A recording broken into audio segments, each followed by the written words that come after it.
The Luangwa Valley is our home. From the moment the sun rises to when the sun sets, this ever-changing landscape is awe-inspiring. Yet despite its beauty, the Luangwa can also be an inhospitable place to live. Access to clean water, basic sanitation and electricity can all be a challenge. Here at Project Luangwa, we work to serve our communities. Our main priority is education, as we feel that this is the best way to lift communities out of poverty.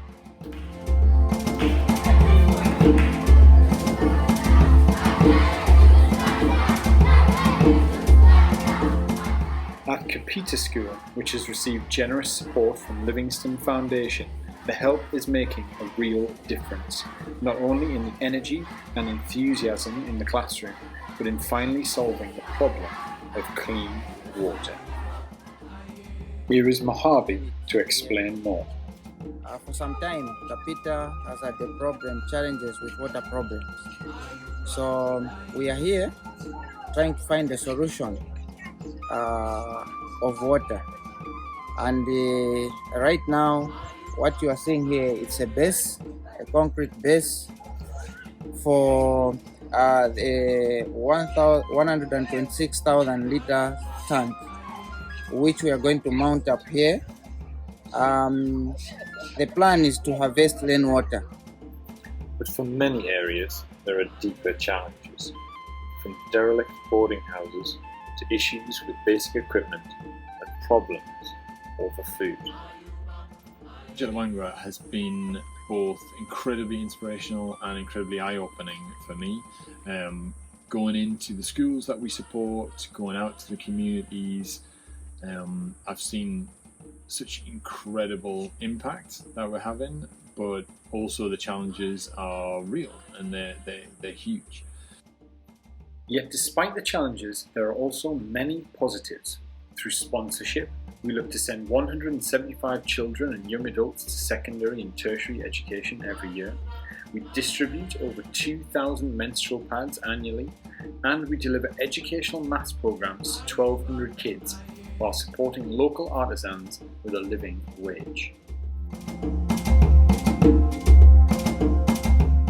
What I like about sponsorship and how we do it here at Project Luangwa is that we introduce children to new people who also become a part of their lives, and we introduce children to bigger possibilities because they get to relate and also write to people from different parts of the world. So as much as we're trying to bring children, to take children into education, we're also building foundations and building intercultural discussions and helping these children realize that the world is much bigger than they've ever imagined, and each and every sponsor plays quite a huge role in making sure that these children realize that whether you're from Spain or you're from the US or you're from different parts of Europe, even Australia, these children get to learn about new lands.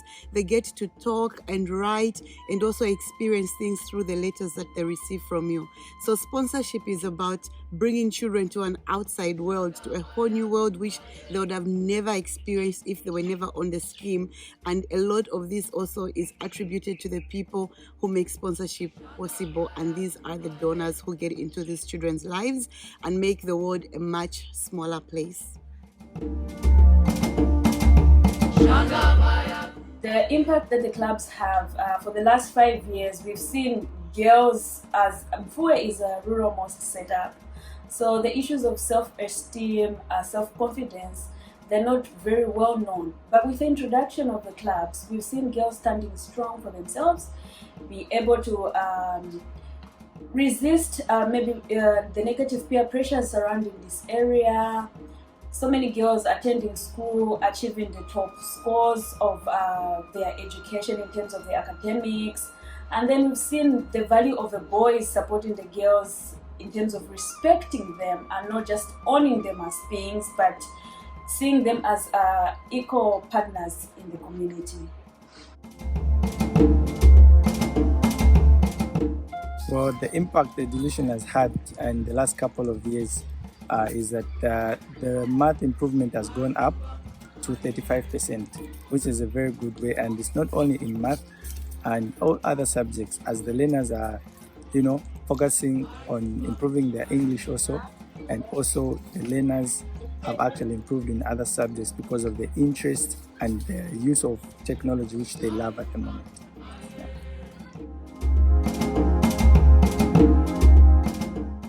Yeah, of course. I mean, the challenges are real. The challenges are big, and they can be daunting sometimes. Going in and seeing the massive class sizes of 80 kids in a room, seeing kids sat on the floor because they don't have chairs, seeing teachers under-resourced, underpaid, volunteering their time for free. Yeah, absolutely. It's tough to see, and you want to do more. You want to do as much as you physically can. That being said, I'm also blown away by the dedication I see, by the energy and the enthusiasm in some of these classrooms. Is truly incredible.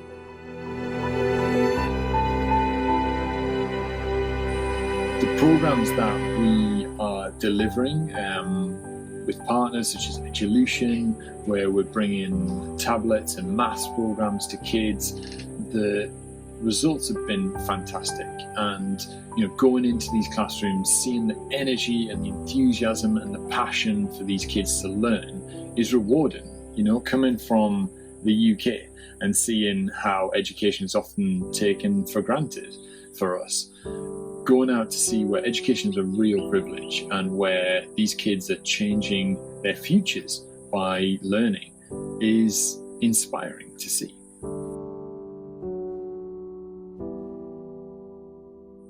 I mean, for me, I have a wish list of what I would like to see.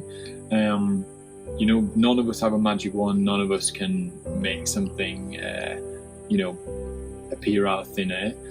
But I would love to see some, I'd love to be able to improve the classrooms. I'd love to be able to improve the learning environment that the kids are in. And that could be right from infrastructure, which is a big thing to ask for, but right up to simple things like tables and chairs and better chalkboards. That can, I know they might seem small, but that actually has an incredible impact.